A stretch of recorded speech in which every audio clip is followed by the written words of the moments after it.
আজকে ওভেন ছাড়াই বানিয়ে নেব সুজির কেক। সেজন্যে 1 কাপ সুজি, হাফ কাপ চিনি ব্লেন্ডার জারে গুঁড়ো করে নিয়েছি। একটা বাটির মধ্যে 1 কাপ লিকুইড মিল্ক, 1/4 কাপ সাদা তেল, 1 টেবিল চামচ ভিনিগার বা লেবুর রস, 1 চা চামচ ভ্যানিলা এসেন্স দিয়ে ভালো করে মিশিয়ে নিয়েছি। এরপরে এর মধ্যে সুজি আর চিনির মিক্সচারটা দিয়ে দিলাম। দিয়ে দিচ্ছি 2 টেবিল চামচ মিল্ক পাউডার। এটা অপশনাল, দিলে পরে স্বাদটা একটু বেশি ভালো হয়। সব কিছু মিশিয়ে কিছুক্ষণ রেখে দেবো যাতে করে সুজিটা ফুলে ওঠে।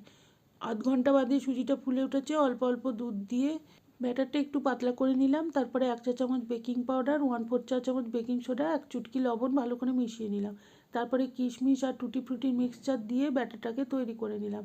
আগের থেকে তৈরি করে রাখা মোল্ডে অল্প ব্যাটার ঢেলে উপরে টুটি ফ্রুটি দিয়ে সাজিয়ে আগের থেকে গরম করতে দেওয়া কড়াইয়ের মধ্যে একটা স্ট্যান্ড দিয়ে তার উপরে মোল্ডটা দিয়ে উপরে ঢাকনা দিয়ে একটা ভারী জিনিস চাপিয়ে 40 মিনিট বেক করে নিয়েছি। ঠান্ডা হলে কেটে পরিবেশন করব।